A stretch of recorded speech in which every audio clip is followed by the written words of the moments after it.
die Shiuri meyuchodim, was Balak mit Meyasser gewähren und mit Parshas gewähren. Und das sind die Shiuri, was zu Namen gegeben, Chukas. Welcome to Chita Short and Simple for Monday, Zayin, Tammuz. Shania Parshas Chukas Balak. Hashem instructed Moshe to restore the wall by speaking to the rock from which the water had previously flowed. However, Moshe struck the rock, and it indeed gave forth water.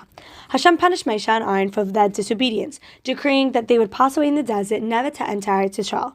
Then the Yidden had arrived at the border of the kingdom of Edom. Moshe asked the king of Edom to allow the Yidden to pass through his land on the way to Eretz Yisrael. The Edomites refused and came out to wage war with the Yidden.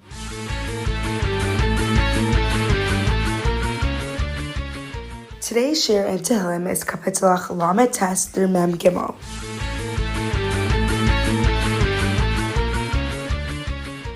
In today's Tanya, we begin Parak Aleph of Igaras Sheva. The Alter Rebbe tells us that there are 3 types of kapara, and Sheva comes with all of them. These are the 3 categories. Category number 1, if one didn't do an aseh, then he does Teshuvah and he is forgiven straight away.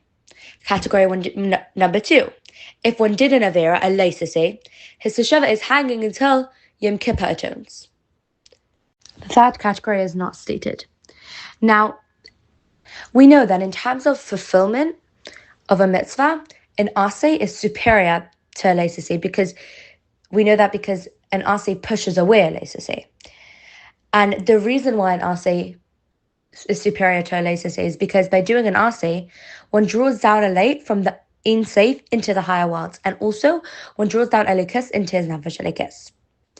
But that's in terms of fulfillment. An aseh would be superior. With Teshuvah, it's easier to be forgiven for an aseh.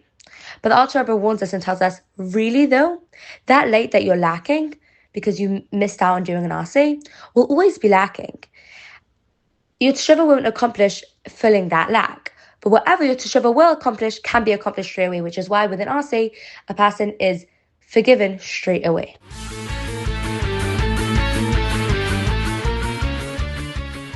In today's Hayam we learned that even though spirituality is deep and limitless, Chassidus stresses the importance of order and structure. The Baal Shem Tov, the Maggid, and the Alter Rebbe all emphasized being organized and disciplined. Chassidim were expected to keep schedules and follow an orderly approach in their Avodas Hashem.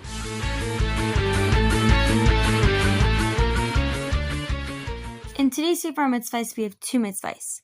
First is mitzvahs Laisa Aseh, not to eat the Bikurim outside of Yerushalayim. And second is mitzvahs Aseh, to declare that you've brought your Bikurim to the Beis HaMikdash once you've done so. Thank you for listening to today's Chitas Short and Simple.